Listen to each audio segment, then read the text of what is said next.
So President Biden originally said if your compromise plan is the only bill that comes to his desk, quote, I'm not signing it. But then yesterday he issued a lengthy statement saying he supports the deal, and it was certainly not his intent to issue the veto threat. Is that good enough for you? Do you buy his new explanation?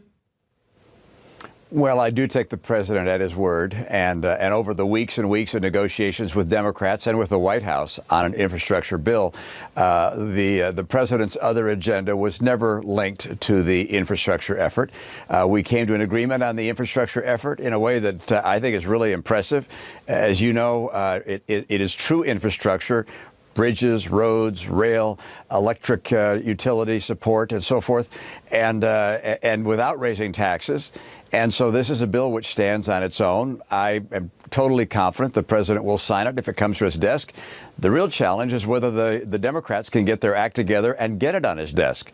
And I think the battle that's going on is not with Republicans. Republicans are going to support true infrastructure that doesn't raise taxes.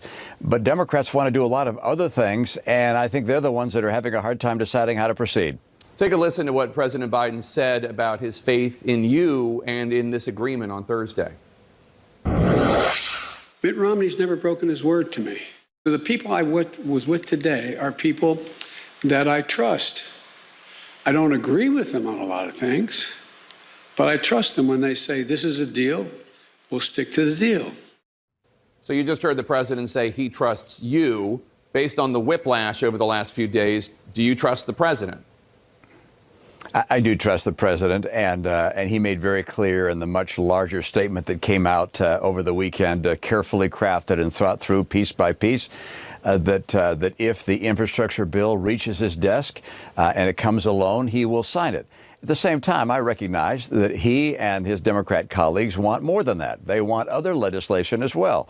And we Republicans are saying absolutely no. We will not support a bill which is to be passed with a massive tax increase and at the same time trillions of dollars in new spending. That is not something we will support.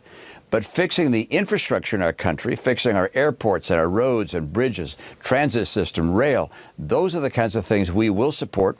Don't raise the taxes, fix infrastructure, we can get the job done. How many Republicans in the Senate do you have committed to vote for this bipartisan infrastructure deal? Well, I believe we'll have enough to get it passed. I don't know exactly where everybody is after the weekend. I certainly can understand why not only myself, but a lot of my colleagues were very concerned about what the president was saying on Friday. But I think the waters have been calmed by what he said on Saturday. And look, I called the White House, and the White House called around to, I think, each of us who'd been negotiating and said, OK, look, we're going to make clear exactly what the president means. And I do take the president at his word. As he indicated, I don't agree with the president on a lot of policy fronts. I think he's making a big mistake by dramatically raising taxes. That's his ambition, of course, and by adding huge spending on social programs. I think that's a mistake for the country. But do I take him at his word? And do I think he's a man of honor? Absolutely.